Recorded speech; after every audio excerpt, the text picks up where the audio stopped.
కీర్తనలు 119వ కీర్తన 65వ వచనం.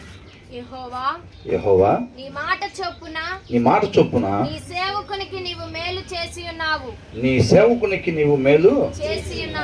ఉన్నావు. నీ మాట చొప్పున అంటున్నాడు. ప్రతి దాంట్లో మీరు చూసారా, ప్రతి దాన్ని గమనించినట్లయితే నీ మాట చొప్పున అని అంటున్నాడు. ఏంటా మాట? ఏంటో మాట నువ్వు ఇచ్చిన మాట ప్రకారంగా అని అంటున్నాడు. నిత్య జీవాన్ని ఇస్తానని దేవుడు వాగ్దానం ఇచ్చాడు. కాబట్టి నువ్వు చెప్పిన మాట ప్రకారంగా అని అంటున్నాడు అన్నమాట. అర్థమవుతుందండి? ఆ వాగ్దానంలో నుంచే దేవుడు మాట్లాడుతూ ఉన్నాడు. ప్రతిసారి కూడా పైన దాంట్లో కావచ్చు, ఆ పైన దాంట్లో కావచ్చు, 49లో కూడా ఏమనుంది? Remember your word to your servant అంటున్నాడు. అవునా? దాని కింద వాటిలో కూడా అలాగే ఉంది. దాని తర్వాత మళ్ళీ ఇప్పుడు దీంట్లో కూడా ఏమైనా ఉంటుంది? Do good to your servant according to your word lord అని అంటున్నాడు. నువ్వు ఇచ్చిన మాట ప్రకారంగా నాకు మేలు చేయి ప్రభువా, మంచి చేయి ప్రభువా అని అంటున్నాడు. అర్థమవుతుందండి? దేవుడు ఏమని మాట ఇచ్చాడు? మీరు పోగొట్టుకున్న స్థితిని నేను మీకు దయచేస్తాను. మీరు ఆ పైన ఉండాల్సిన వాళ్ళు మీరు ఆజ్ఞ అతిక్రమణ చేసి పాపం చేయటం వల్ల ఆ ఊబిలోకి మీరు పడిపోయారు. మీరు ఉండాల్సిన స్థితిలో నేను మరలా మిమ్మల్ని ఉంచుతాను. ఆ పైకి నేను మిమ్మల్ని తీసుకొస్తాను. ఎవరు మనల్ని పైకి తీసుకురాలేని స్థితిలో ఉన్నాం మనం. అవునా? ఎవరు కూడా మనల్ని రక్షించలేరు, విమోచింపలేరు. అలాంటి వారికి దేవుడు ఏం చేస్తున్నాడు? ఆయన కృపను బట్టి నేను మిమ్మల్ని రక్షిస్తాను, మీరు పోగొట్టుకున్న స్థితిని మరలా మీకు దయచేస్తాను అని చెప్పాడు అనమాట. అలా దయచేస్తాను అన్నప్పుడు ఆ లోపల ఉన్న వాళ్ళకి ఎలాంటి ఆశ పుట్టింది?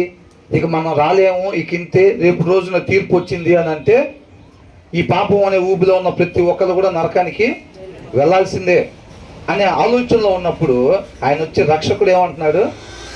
నేను మిమ్మల్ని రక్షిస్తాను. అవునా? నేను మిమ్మల్ని రక్షిస్తాను, మీరు పోగొట్టుకున్న స్థితిలోకి మిమ్మల్ని నడిపిస్తాను. మీకు తీర్పు వచ్చినప్పుడు మీరు రక్షింపబడిన వారుగా ఉంటారు. నిత్యము తండ్రితో పాటు యుగ యుగాలు ఉండేవారుగా ఉంచుతాను, మీరు నశించిపోయేవారుగా ఉండరు అని అన్నాడు. ఆ మాట అనగానే మనలో ఏం కలిగిందంట? ఆశ కలిగిందన్నమాట. ఆశ కలిగింది.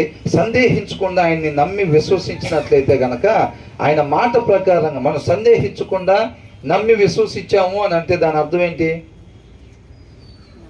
మనం విశ్వసించాము, ఆయన్ని నమ్మాము అని అంటే దాని సిమ్టమ్స్ ఏం కనపడాలి? క్రియలు కనపడాలి. అర్థమవుతుందండి? నేను నమ్మి విశ్వసిస్తున్నానండి, ఆయనే రక్షకుడు, ఆయనే మనల్ని నడిపిస్తాడు అని నేను నమ్మి విశ్వసిస్తున్నాను అని అంటే నీలో నాలో ఏం కనపడాలంట? ఆ క్రియలు కనపడాలంట. నువ్వు దేన్నైతే నమ్మావో ఆయన నన్ను రక్షిస్తాడు ఖచ్చితంగా, ఆయన నన్ను బయటికి తీసుకెళ్ళగలుగుతాడు, నేను పోగొట్టుకున్న స్థితిని నాకు మరలా ఆయన దయచేస్తాడు, దాంట్లో డౌటే లేదు అని చెప్పి మనం నమ్మి విశ్వసిస్తే దానికి సంబంధించిన క్రియలు మనలో కనపడాలన్నమాట. అర్థమవుతుందండి? అంటే నువ్వు ఆ తాడు దగ్గరకు వచ్చి ఆ తాడు పట్టుకొని పైకి ఎక్కుతున్నట్టుగా ఆయన చెప్పినట్టుగా చేస్తున్నట్టుగా కనపడాలి క్రియలు. అర్థమవుతుందండి? ఇప్పుడైతే ఇక్కడ కాలు పెట్టాను అంటాడు ఆయన, ఇక్కడ కాలు పెట్టు, దాన్ని పట్టుకో ఆ చేత్తో అని అంటున్నాడు. ఆ క్రియ కనపడాలి. నువ్వు నమ్మి విశ్వసించినప్పుడు అక్కడ కాలు పెట్టమన్నప్పుడు నువ్వు కాలు పెట్టాలి. ఇలా ఉండు అని చెప్పినప్పుడు అలా ఉంటున్నట్టుగా క్రియలు కనపడతా ఉండాలి.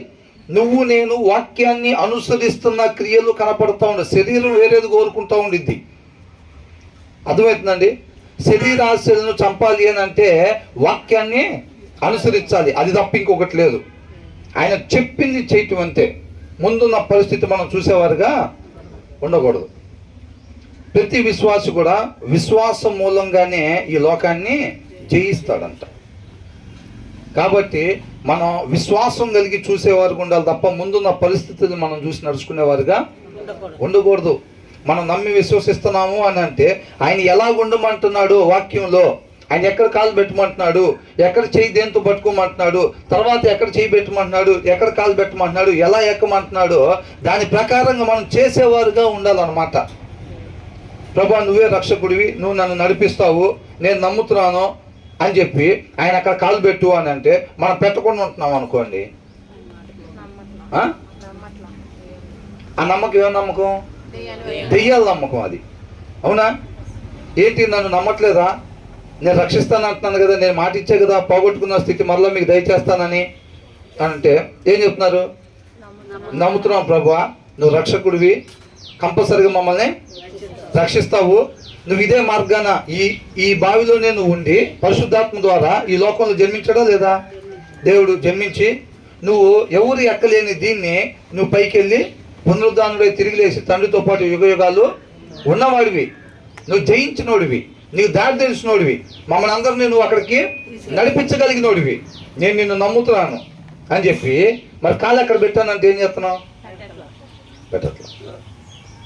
అదే వాక్యాన్ని అనుసరించకపోవటం, వాక్యాన్ని అనుసరించట్లేదు, వాక్యాన్ని వింటున్నాము శుక్రవారం ఆదివారం బుధవారం, వాక్యాన్ని వింటున్నాం, వాక్యాన్ని చదువుతున్నాం, వాక్యాన్ని అనుసరించట్లేదు అని అంటే నిన్ను నమ్ముతున్నాం ప్రభువా, నువ్వే రక్షకుడివి అని అంటున్నాం, కాలాడు పెట్టయితే అని అంటున్నాడు, చేతితో దాన్ని పట్టుకో అని అంటున్నాడు, మనం మాత్రం పెట్టట్లా.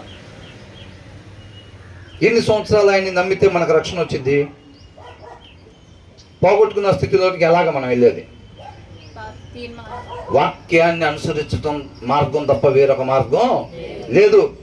అర్థమవుతుందండి? ఆయన ఎక్కడ కాలు పెట్టమంటున్నాడు, దేన్ని పట్టుకోమంటున్నాడు, తర్వాత ఎక్కడ పట్టుకొని పైకి ఎక్కమంటున్నాడు అనేది, ఆ తాడు ఎలా పట్టుకొని ఎక్కమంటున్నాడు అనేదే రాశారు ఇక్కడ. దీన్ని అనుసరించకపోతే మనకు తెలియదు ఆ విధానం. అర్థమవుతుందండి? నిన్ను నమ్ముతున్నాం ప్రభు, నువ్వు రక్షకుడే ప్రభు, నువ్వు నేను ఒప్పుకోపోయినా ఆయన రక్షకుడే, సర్వోన్నతుడైన దేవుడే, దాంట్లో తేడా ఏమీ లేదు. అర్థమవుతుందండి? మనలో క్రియలు కనపడకపోతే నశించిపోయేది ఎవరు? అందరి కోసం, ఆ బావిలో ఉన్న ప్రతి ఒక్కళ్ళ కోసం ఆయన తాడుని కిందకి వేశాడు. ఏంటా తాడు? వాక్యం. ఆయన కుమారుడు. తండ్రి మనల్ని ప్రేమించి కేవలం ఆయన కృప ద్వారానే రక్షణ కొరకు మనం ఏమైనా చేసామా? ఏమీ చేయలే. చేయాల్సింది మొత్తం చేసి పోవాల్సినంత అడుక్కు మనం పోయాం. అవునా? ఇక బయటికి రావటం అనేది మనకి ఎవరికి తెలియదు. తండ్రి కేవలం ఆయన కృప చొప్పున మనల్ని ప్రేమించి ఆయన కుమారుడు వాక్యం అనే తాడుని లోపలికి వేశాడు. ప్రతి ఒక్కరి కోసం వేశాడు. ఎవరో కొంతమంది కోసం, ఈ మూల మీద ఉన్న వాళ్ళ వరకు ఎక్కండి, మీరు రాకూడదండి, మిగతా వాళ్ళు ఎక్కకూడదు, మీకోసం కాదు తాడేసింది అని అంటున్నారా? అలా అంటలేదు. ఎవరైతే సందేహించకుండా నమ్మి విశ్వసిస్తారో వాళ్ళందరికీ కూడా ఆయన ఇచ్చిన వాగ్దానం నెరవేరుస్తాడు వాళ్ళ పట్ల. అర్థమవుతుందండి? తాడు మనం కళ్ళ ముందే ఉంది, మనం ఆ బావిలో ఉన్నామా లేదా? మనం ఆ బావిలో ఉన్నాం, మన కళ్ళ ముందే తాడు రెడీగా ఉంది. ఏంటా తాడు? మీకు కనబడుతుందా? ఆ తాడు కనబడుతుందా? ఏది చూపించండి నాకు. అది ఏంటంట? ఏది కనబడుతుందా తాడు అని అంటే? కనబడుతుంది. ఏది ఆ తాడు అంటే? ఇదిగో తాడు, ఇదిగో తాడు. తాడు పట్టుకొని ఉన్నాం. ఇంకా అర్థమవుతుందండి? తాడు పట్టుకొని ఉన్నాం. ఇంక ఇప్పుడు ఏం చేయాలి? ఇంక ఇప్పుడు ఈ కుడి చేయి తీసి పైన పెట్టు, దాన్ని పట్టుకో అంటున్నాడు. అవునా? అని అంటే ఎలా ఉండాలో చెప్తున్నాడు అన్నమాట. తర్వాత పట్టుకుందాం ప్రభు, తర్వాత ఇంకా అని అంటే తర్వాత మళ్ళీ ఎడం చేయి తీసి పైన పట్టుకో అని అంటున్నాడు. అర్థమవుతుందండి? తర్వాత ప్రభువా అని అంటున్నాడు. నమ్మి విశ్వసించినప్పుడు ఆయన ఏది చెప్తున్నాడు అది మనం చేయాలి. తర్వాత ఏమంటున్నాడు? ఆ కింద ఉన్నది కుడి చేయి ఉంది కదా, ఫస్ట్ పట్టుకున్నది, దాన్ని మరలా తీసి మళ్ళీ ఇలా పైన పట్టుకో అని అంటున్నాడు. అర్థమవుతుందండి? అలా అంటున్నాడు. మళ్ళా తర్వాత ఎడం చేయి తీసి మళ్ళీ పట్టుకో అని అంటున్నాడు. ప్రభు కష్టంగా ఉంది ప్రభు అని అంటాం, అయినా నీకు ప్రాబ్లం లేదు. ఏమంటున్నాడు? నిరీక్షణ ఏంటంట? నేను ఖచ్చితంగా ఒక దినాన తండ్రితో పాటు యుగాలు ఉండబోతున్నాను, రేపు తీర్పు వచ్చినప్పుడు నేను రక్షింపబడిన వారిలో ఉండబోతున్నాను. కష్టం ఉంటుంది, కొంతకాలమే మనకి ఈ శ్రమలు. ఆ తాడు పట్టుకొని నిజంగా ఒక రకంగా తాడు పట్టుకొని బావిలో నుంచి పైకి రావాలంటే తేలిక ఉంటుందా, కష్టం ఉంటుందా? కష్టంగానే ఉంటుంది. మన బాడీ మొత్తం, మన బరువు మొత్తం చేతుల మీద ఇట్లా మోసుకుంటూ వెళ్ళాలంటే కష్టంగానే ఉంటుంది. ఎప్పుడు వరకు? పైకి వచ్చేంత వరకే. తర్వాత యుగ యుగాలు ఆయనతో పాటు ఉంటాం. అర్థమవుతుందండి? కాబట్టి తర్వాత ఇక తాళ్ళు ఎక్కే పని ఉంటుందా? ఇంకొండదు. అర్థమవుతుందండి? ఆ పోగొట్టుకున్న స్థితిలోకి నేను మరలా వెళ్ళాలని ఎవరైతే ఆశ కలుగుంటారో, సందేహించకుండా ఆయన్ని నమ్ముతారో, ఆయన ఏమి చెబుతున్నాడో, ఎలా రమ్మంటున్నాడో, ఎక్కడెక్కడ కాలు పెట్టి ఎక్కడెక్కడ చెయ్యేసి రమ్మంటున్నాడో అలా వస్తే మరణాన్ని జయించి ఆయనతో పాటు, తండ్రితో పాటు యుగయుగాలు ఉంటాము. అర్థమవుతుందండి? కాబట్టి ఆ తాడిదే. వాక్యమైన దేవుడు ఎలా ఉండమని చెప్తున్నాడో అలాగే మనం ఉండాలి. ఎదుటి వారిని భక్తి కాదు. ఎదుటి వాళ్ళు కొంతమంది తాడి అల్లాడదీసే ఉంటుంది, అయినా వాళ్ళు వాక్యానుసారం వండుకుని వాళ్ళు ఇష్టం వచ్చినట్టు ఉంటూ ఉంటారు. అంటే తాడు అక్కడే ఉంటుంది, వాళ్ళు ఆ తాడు పట్టుకోకుండా ఎక్కండి, తాడు పట్టుకొని ఎక్కండి, ఎప్పుడు తీర్పు వచ్చిద్దో తెలియదు, దేవుడు రాకడ ఎప్పుడు వచ్చిందో తెలియదు, ఏంటి అటు ఇటు చూస్తున్నారు, ఎక్కడ గబగబా ఒకరి తర్వాత ఒకళ్ళు ఎక్కండి అంటే తెలుసులేవయ్య ఆయన ఎవరో చెప్పారు అంటే ఈ తాడు పట్టుకుంటే పైకి వెళ్తామని. మనం వెళ్ళేవాళ్ళం కాదు, అయిపోయింది మన పని అంటూ ఉంటారు. కాబట్టి వాళ్ళు ఏం చేస్తూ ఉంటారు, ఆయన నమ్మి విశ్వసించిన వాళ్ళు ఇష్టం వచ్చినట్టు లోక సంబంధంగా మాట్లాడుతూ ఉంటారు, లోక సంబంధంగా ప్రవర్తిస్తూ ఉంటారు. అర్థమైందండి? వాళ్ళను బట్టి మనం కూడా ప్రవర్తించామనుకోండి, ఆమె ఇట్లా చేసింది, అన్న ఇట్లా చేసాడు నాకు, అందుకని ఆయన్ని బట్టి నేను కూడా ఇట్లా ఉంటున్నా అంటే వాళ్ళు వీళ్ళు ఎక్కలేదని చెప్పి నువ్వు కూడా తాడు పట్టుకొని ఎక్కలేదు అనుకోండి, ఎవరికి నష్టం? మనకే నష్టం. ఆమెను బట్టి పోయినసారి వాళ్ళ ఇంటికి వెళ్తే ఆమె ఇట్లా ట్రీట్ చేసింది నన్ను. అర్థమవుతుందండి? మొన్న మా హస్బెండ్ ఇలా ట్రీట్ చేసాడు నన్ను, కాబట్టి ఇవాళ నాకు అవకాశం వచ్చింది. ఎవరికి నష్టం? మనకే నష్టం. మొన్న ఇంటి ముందు ఆమె అట్లా మాట్లాడింది అంటే ఆమె నమ్మలేదు, క్రియలు లేకుండా ఉంటుంది. అవునా? ఆమె తాడు పట్టుకొని ఎక్కట్లేదు, ఆమె ఎక్కట్లేదు కదా అని చెప్పి నువ్వు కూడా ఎక్కకుండా ఉంటే నష్టపోయేది మనమే. అవునా? కాబట్టి అలాగుండా ఎవరైతే రేపు తండ్రితో పాటు యుగ యుగాలు ఉండాలి అని అనుకుంటున్నారో ఇదే మార్గం అన్నమాట. ఇది తప్ప వేరొక మార్గం లేదు. కాబట్టి దీని ప్రకారంగా ఉండాలి. అది ఆయన మనకి ఇచ్చిన మాట. నన్ను నమ్మి విశ్వసిస్తే గనక ఖచ్చితంగా మేము పోగొట్టుకున్న స్థితిని మీకు దయచేస్తాను అని అంటున్నాడు. Do good to your servant. ప్రభువా, నీ మాట ప్రకారంగా నాకు మంచిని చేయి ప్రభువా అని అడుగుతున్నాడు అన్నమాట. అర్థమవుతుందండి? తర్వాత ఏమంటున్నాడు? Teach me knowledge and good judgement for I trust your commands అని అంటున్నాడు. ఏం కావాలంటే ఈయనకి ఏం కావాలని ఆశపడుతున్నాడు? కార్లు కావాలంటున్నాడా? మేడలు కావాలంటున్నాడా? ఆరోగ్యం కావాలంటున్నాడా? పేరు కావాలంటున్నాడా? ఏం కావాలంటున్నాడు ఈయనకి? జ్ఞానం కావాలి అని అంటున్నాడు. అర్థమవుతుందండి? Teach me knowledge and good judgement. వివేచన అంటే ఏంటి? చాలా చోట్ల వచ్చింది కదా మనకి. తెలుసుకొని ఏ టైంలో ఏం చెయ్యాలి అనేది అది తెలుసుకోవటాన్ని వివేచన అని అంటారు. అర్థమవుతుందండి? ఏ సమయంలో ఏం చెయ్యాలి అనే దానికోసం ప్రతిసారి కూడా మన ముందు 2 దారులు కనపడుతూ ఉంటాయి. కాబట్టి మనం ఏ టైంలో ఏం చేయాలి అనే దానికోసం. కాబట్టి ఈయనకి అది కావాలని అంటున్నాడు. వీళ్ళు ఎందుకని అసలు ఎక్కడ వీళ్ళందరూ కూడా డబ్బు అడిగినట్టు, ఆరోగ్యం అడిగినట్టు మనం జనరల్గా అడుగుతాం చూసారా ప్రార్థనలో, అవి ఎక్కడ కనపడవు ఏంటి? వీళ్ళ ప్రార్థనలు ఎందుకని అవి కనపడవు? వీళ్ళు శాశ్వతమైన దాన్ని వీళ్ళు చూస్తున్నారు. పునాదులు కలిగిన ఆ పట్నం వైపు చూపు ఉండే వాళ్ళు ఏంటంటే అక్కడికి ఏం కావాలో అవి అడుగుతారు. కొంతకాలం ఉండిపోయే వాటి వైపు చూపు ఉండే వాళ్ళు ఏమో అడుగుతారు, ఇక్కడాటికి కావాల్సినవి అడుగుతూ ఉంటారు. అదే గుర్తండి, మన చూపు ఎటువైపు ఉందో అక్కడ సంబంధించిన వాటిని మనం అడుగుతూ ఉంటాము. అవునా? కాబట్టి ఇప్పుడు ఆయన చిత్తాన్ని నెరవేర్చే దానికోసం మనకు ఒక కొరడా దెబ్బ పడినా, మనకి శ్రమ వచ్చినా, ఇబ్బంది వచ్చినా అది మనకి మేలుకరం, అది గొప్ప భాగ్యంగా ఎంచుకోవాలి. అర్థమవుతుందండి? ఇప్పుడు యేసుక్రీస్తు వారు కూడా ఇక్కడ జీవించేటప్పుడు తండ్రి చిత్తాన్ని నెరవేర్చేటప్పుడు ఆయనకు కూడా ఇలాగే గాలాడుకుని ఉందా, లేకపోతే సెంట్రల్ ఏసీలు ఎనీ టైం పట్టుకొని తిరుగుతున్నారు 2-3? యేసుక్రీస్తు వారు ఎటు పోతుంటే అటు సెంట్రల్ ఏసీలు నడుస్తున్నాయా? ఫ్యాన్లు పట్టుకొని వెళ్తున్నారా అటొకళ్ళు ఇటొకళ్ళు? ఎలా ఉంది? ఆయనకి ఇలాగే ఉంది. ఇలాంటి పరిస్థితి కూడా లేదు. ఎక్కడికి పోయినా నిందలు, అవమానాలు, ఇబ్బందులు, కొట్టటాలు, తిట్టటాలు ఇయేగా. మనం కొంతసేపు గాలి కాకపోయినా సరే మనం చక్కగా ఓర్చుకోవాలన్నమాట. అవునా కదా? భగత్ సింగ్ గారు అంతకుముందు కూడా చెప్పాను కదా, సెంట్రల్ ఏసీలో ఉండే స్తోమత ఉన్నా సరే, ఫ్యాన్ కింద ఉండే అవకాశం ఉన్నా సరే, ఆయనంట బైబుల్ దగ్గరికి రాగానే ఇమ్మీడియట్ ఫస్ట్ చేసే పని ఏంటంటే ఫ్యాన్ స్విచ్ ఆఫ్ చేసుకుంటారంట. అర్థమవుతుందండి? ఆ దినాలు ఏసీలు లేవు, ఎందుకంటే శరీరం సహకరించేటట్టుగా చూసుకునేవాళ్ళు. కాబట్టి ఈయనకేమంటున్నాడు, ఆ జ్ఞానాన్ని, ఆ వివేచాన్ని నాకు నేర్పు ప్రభువా. ఏం జ్ఞానం కావాలంటున్నాడు ఈయనకి? ఎలాగా ఆ తాడిని ఎక్కాలో ప్రభు, ఎట్లాగెక్కాలో ఆ తాడిని నాకు ఆ జ్ఞానాన్ని దయచేయి. వాళ్ళ ధ్యాస మొత్తం దాని మీదే, దాంట్లో నుంచి బయట పడాలి, సహకరించాలని. ఏంటంట వాళ్ళ ధ్యాస మొత్తం ఎక్కడుందంట? అక్కడి నుంచి బయటపడాలి ఎలాగైనా సరే. కాబట్టి వాళ్ళ ధ్యాస మొత్తం కూడా ఆ తాడు పట్టుకుని పైకెక్కే దాని మీదే వాళ్ళకి ఆ ధ్యాస. అంతే తప్ప అక్కడ డోక్కుంది, లేకపోతే ఇక్కడ ఆరోగ్యం బాగలేదు, లేకపోతే ఇది లేదు, డబ్బు లేదు, పేరు లేదు, హోదా లేదు, వీటి మీద కాదు. తర్వాత ఏమంటున్నాడు? For I trust your commands అని అంటున్నాడు. అంటే దేన్ని నమ్ముకున్నాడు అంటే ఆయన?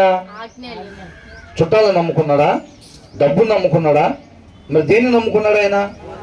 ఆజ్ఞలు అంటే ఏంటి? వాక్యం అంటే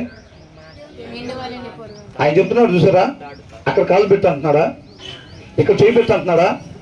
దాన్ని నేను నమ్ముకున్న నీ మాటని ప్రభా చెప్పు, ఎక్కడ కాలు పెట్టాలో చెప్పు ప్రభా, ఎలా పట్టుకోవాలో చెప్పు ప్రభా, ఎలా పైకి ఎక్కాలో చెప్పు, ఇప్పుడు నన్ను ఏం చేయమంటావు చెప్పు అని అంటున్నాడు. దాని మీద, నీ నోట్లో నుంచి వచ్చే మాట మీద నేను ఆశ పెట్టుకొని ఉన్నా, నమ్మకం పెట్టుకొని ఉన్నాను అంటున్నాడు. మనం కూడా అలాగే ఉన్నామా? మనం కూడా అలాగే. ఏం చెప్తారో ఇవాళ వచ్చి కూర్చున్నారు అలాగే. అసలు దాంట్లో ఇవాళ ఏం చెప్తారో, 3 వచనాలు చెప్తారో, 30 వచనాలు చెప్తారో, ఏమి చెప్తారో దాని ప్రకారంగా మాత్రమే నేను ఉండాలంతే అనేటట్టుగా డిసైడ్ అయ్యి వచ్చారా? అలా డిసైడ్ అయ్యి రాకపోతే ప్రయోజనం ఏం లేదు. అర్థం దగ్గరికి ఎన్నిసార్లు పోయినా అనుకున్నాం కదా మనం. అలా డిసైడ్ అయ్యి ఇక్కడ కూర్చుంటేనే ప్రయోజనం, ఒక్కసారి కూర్చున్నా సరే. అవునా? కాబట్టి ఏమంటున్నాడు? ఐ ట్రస్ట్ యువర్ కమాండ్స్ అని అంటున్నాడు. ఎలాంటి ట్రస్ట్ అది? ఎలాగ నమ్మకం పెట్టుకున్నాడంట? ఆయన ఆజ్ఞల మీద. నీ జ్ఞానాన్ని, నీ వివేచనని నాకు దయచేయి ప్రభువా, నేను నీ ఆజ్ఞలు నమ్ముకుని ఉన్నాను అని అంటున్నా. నా నమ్మకం దాని మీద పెట్టుకున్నా. నువ్వు ఏదైతే చెప్తావో నేను అది చేయటానికి రెడీగా ఉన్నాను. క్రియలతో కూడిన విశ్వాసం, ఆ నమ్మకం అన్నమాట. అర్థమవుతుందండి? ఆయన అక్కడ కాలు పెట్టంటే పెట్టాలి. అది ప్రభువా నేను నిన్ను నమ్ముతున్నాను, నిన్ను విశ్వసిస్తున్నాను, నువ్వే రక్షకుడివి, నువ్వే నన్ను కాపాడేదని చెప్పి కాలారు పెట్టంటే పెట్టకపోనుంటే అట్లా ఎన్నిసార్లు చెప్పిన ప్రయోజనం ఏమీ లేదు, మనకే నష్టం. అది ఆయన ఎక్కడ కాలు పెట్టమన్నాడు అక్కడ కాలు పెట్టినప్పుడు ఆయన ఏంటి? మనం క్రియలు కలిగిన విశ్వాసం కలిగినట్టు, ఆ నమ్మకం కలిగినట్టు అనమాట. అవునండి? మళ్ళీ తర్వాత ఇంకొక మాట చెప్పగానే మళ్ళీ అది కూడా చేసామనుకోండి, అప్పుడు అలాగ వెళ్ళాలి దేవునితో పాటు, అలాగే ఎక్కాలన్నమాట. పోగొట్టుకున్న స్థితిలోనికి అలాగే వెళ్ళాలి. క్రియలతో కలిగిన విశ్వాసం, నమ్మకం అలా ఉండాలి. తర్వాత ఏమంటున్నాడు? Before I was afflicted I went ఆస్ట్రే but now I obey your word అని అంటున్నారు. చూసారా ఎంత అద్భుతంగా ఇచ్చారో? తెలుగులో చదవండి ఒకసారి అది. చూసారండి? అసలు అండర్లైన్ చేసుకోవాల్సిన వర్డ్స్ ఇవి. శ్రమ కలగక మునుపంట ఇటు నడుస్తున్నామంట, వెళ్ళాల్సిన త్రోవలో కాకుండా వేరే దారిలో వెళ్తున్నాం. ఇప్పుడు శ్రమ కలగక ముందు బట్ నౌ ఐ ఒబే. తర్వాత ఏమనుంది? ఇప్పుడు నీ వాక్యమును అనుసరించి నడుచుకొనుచున్నాను. శ్రమ అంట కలగక ముందు త్రోవ తప్పిపోయి ఉన్నాడంట. శ్రమ కలిగిన తర్వాత ఇప్పుడు ఏం చేస్తున్నాడంట? నీ వాక్యాన్ని, నీ మాట ప్రకారం ఇప్పుడు కాలు పెడుతున్నారు అక్కడ. ఎప్పుడైతే మనకు శ్రమ వస్తుందో అప్పుడంట, అప్పుడు దాకా ఏమంటున్నాం? ప్రభువా నేను నమ్ముతున్నాను, విశ్వసిస్తున్నాను, నువ్వే రక్షకుడివి, హల్లెలూయా అని అంటారు, ప్రైజ్ ద లార్డ్ అని అంటారు. కాలారు పెట్టంటే పెడతలా. ఆయన ఏం చేస్తాడు? మనం ప్రేమించాడు కాబట్టి ఏం చేస్తున్నాడు? శ్రమ ఎప్పుడైతే మనకు రాగానే ఏం చేస్తున్నాం? కాల్ చేసి ఆగబెడుతున్నాం. అర్థమవుతుందండి? తర్వాత మళ్ళీ శ్రమ వస్తుంటే చేయి తీసి ఎక్కడ పెడుతున్నాం? ఆ పైకి పెట్టుకుంటున్నాం. అవునా? మరి ఆ శ్రమ మనకి ఎలాంటిది? అది మేలుకరం. అది ఆ శ్రమ లేకపోతే ఎట్టుపోయే వాళ్ళం? లోపలే ఉండి తాడు ముందు పెట్టుకొని ప్రభువా నువ్వే రక్షకుడివి, నేను నిన్ను నమ్ముతున్నాను, విశ్వసిస్తున్నాను అంటాం. కాలు మాత్రం ఆడ మన చేత మన కాలు ఆడ పెట్టిస్తుంది ఏంటి? ఆ శ్రమ. అర్థమవుతుందండి? ఆ శ్రమ ఎంత మేలుకరం అండి మనకి. ఆ శ్రమ లేకపోతే ఇటుపోయే వాళ్ళం అసలు. అలాగా విధేయత చూపించే ఆ శ్రమ మనకి కావాలి. అవునా కదా? అలాగా విధేయత చూపించే శ్రమ మనకి దయచేయమని మనం ప్రార్థన చేసేవారు ఉండాలి. అవునా? వాక్య సారాంశంలో నుంచి అదే కదా ఉన్నది. ఏమంటున్నాడు? ఒకసారి చదవండి. శ్రమ కలగక మునుపు నేను త్రోవ విడిచి తిని, ఇప్పుడు నీ వాక్యమును అనుసరించి నడుచుకొనుచున్నాను. ఇప్పుడు ఎప్పుడైతే నాకు శ్రమ కలుగుతుందో ఇప్పుడు నీ వాక్యమును అనుసరించి నడుచుకొనుచున్నాను. ఆ శ్రమ మనకి ఎప్పుడు దాకా ఉండాలండి? ఎప్పటి వరకు ఉండాలి మనకు ఆ శ్రమ? ఎప్పటి వరకు ఉండాలని కోరుకోవాలి మనం? అంతం వరకు ప్రభువా అలాంటి శ్రమ నాకు దయచేయి ప్రభువా, అంతం వరకు ఆ శ్రమ నాకు దయచేయి ప్రభువా. ఆ కొద్ది దినాలు మీకుండే శ్రమ అదే అంటున్నాడు. అర్థమవుతుందండి? కొంతకాలం మీరు శ్రమలు అనుభవించాలి అని అంటున్నాడు. ఎందుకంట? విధేయత చూపించటానికి. ఆ శ్రమ నీకు ఉంటేనే నా మాట ప్రకారంగా నువ్వు చేస్తావు, అది నీకు మేలుకరం అని అంటున్నాడు. అదే నిన్ను పైకి తీసుకొచ్చేది. అంటే ఒక రకంగా చెప్పాలంటే లిఫ్ట్ లాంటిది అన్నమాట. అవునా? ఇప్పుడు మనంతటికి మనం కాలు తీసి అక్కడ పెట్టట్లేదు అనుకోండి, మనంతటికి మనం కాలు తీసి అక్కడ పెట్టట్లేదు అనుకోండి, ఎవరన్నా మన కాలు ఇట్లా పట్టుకొని లేపి అక్కడ పెట్టారు అనుకోండి, ఏమంటాం? Thank you brother. ఏమంటాం? థ్యాంక్ యూ బ్రదర్ అంటారు. మనంతటికి మనం చేయి తీసి దాన్ని పట్టుకోవట్లేదు అనుకోండి, ఎవరన్నా మన చేయి పట్టుకొని తీసి అక్కడ పట్టుకునేది చేస్తారు అనుకోండి, ఏమంటాం? Thank you sister, thank you అంటాం. అవునా? ఆ శ్రమ అలా పనిచేస్తుంది అన్నమాట. మనకి మన కాలు ఇలా పట్టుకొని తీసుకొచ్చి అక్కడ పెట్టడానికి, మన చేయిని పట్టుకొని తీసుకుని వెళ్ళి అక్కడ పెట్టడానికి ఏది పని చేస్తుంది? శ్రమ చేస్తుంది. అవునా? శ్రమ కలగక మునుపు నేను త్రోవ విడిచి ఉన్నాను. త్రోవ విడిచి ఉంటాం అంటే తాడు ముందు పెట్టుకొని దాన్ని పట్టుకో. అవునా? తాడు ముందు పెట్టుకొని దాన్ని పట్టుకో. క్రియలు ఉండవు అన్నమాట. శ్రమ ఏం చేసిద్ది? మన చేత క్రియలు చేసేటట్టుగా చేసిద్ది అన్నమాట. అందుకనే నడిపిస్తూ ఉంటాడు పరిస్థితుల్లోకి. ఎంత కష్టపడుతున్నా డబ్బులు రావట్లేదేంటి? ఎంత ప్రార్థన చేసిన ఆరోగ్యం సెట్ అవ్వట్లేదేంటి? నెమ్మది ఉండలేదేంటి? ఎందుకని? నేను రోజు ప్రార్థనకి వెళ్తున్నాను, నేను మాత్రం తాగే వస్తున్నాడు. ఎందుకని? ట్యాబ్లెట్తో తగ్గలేదు అనుకోండి, ఏం చేస్తారు? ఇంజక్షన్ చేస్తారు. అవునా? ఆయన వదిలిపెట్టేస్తాడా? ట్యాబ్లెట్తో తగ్గలేదు వదిలేసేవాడిని ఇంకంటాడా? ఆయన మనల్ని ప్రేమించినాడు కాబట్టి ఇంజక్షన్ చేస్తాడు. ఇంజక్షన్కి మనం తెలుసుకోవాల్సింది తెలుసుకుంటే ఓకే, తెలుసుకోకపోతే తర్వాత ఏం చేస్తాడు? సర్జరీ చేస్తాడు. ఆయన మనల్ని ప్రేమించాడు కాబట్టి. ఆయనే ఉంటే నేను ఎందుకు జనరల్ వార్డులో ఉంటాను ఇక్కడ? అవునా? నువ్వు కాలనీలో ఉన్నప్పుడు నువ్వు కాలాడ పెట్టకపోతుంటే ఆయన మనల్ని ప్రేమించి ఆయన కృపను బట్టి జనరల్ వార్డులోకి తెచ్చాడు. ఎంతమందికి అర్థమైంది ఈ మాట? అవునా? మనంతటికి మనం కాలనీలో ఉంచితే, ఇంటి దగ్గర కాలు ఎత్తి దాని మీద పెట్టపోతుంటే ఆయన మనల్ని ప్రేమించి ఎక్కడికి తెచ్చాడు? జనరల్ వార్డులోకి తెచ్చాడు ఆయన మనల్ని. అప్పుడు పెడతాం లేదా కాలు అక్కడ? వద్దన్నా చేస్తాం ప్రార్థన, వద్దన్నా చేస్తాం ప్రార్థన. స్మరణ, థ్యాంక్స్ గివింగ్లో అప్పుడు పగలు రాత్రి ఏముండదు. ఇక మిడ్ నైట్ ప్రార్థనలు అప్పుడు వద్దన్నా థ్యాంక్స్ గివింగ్లు మిడ్ నైట్ అప్పుడు జరిగిపోతానే ఉంటాయి. కరోనా టైంలో కూడా జరిగినాయా లేదా? ఇంటి పక్కన ఆయన హాస్పిటల్కి తీసుకెళ్లారంటే క్వారంటైన్లోకి, ఇంటి వెనకాల ఆయన తీసుకెళ్ళారంటే ప్రార్థన ఆగినాయా మన ఇంట్లో? ఆగలేదు అసలు. కరోనా పోయిన తర్వాత ప్రార్థన లేదు, ఏం లేదు. ఇంకా బోడి మల్లన్న లాగా ఏంటంట? వాడ మల్లన్న. ఎప్పుడైతే సేఫ్ ప్లేస్లోకి వెళ్ళిపోయామా బోడి మల్లన్న అంట. అవునా కదా?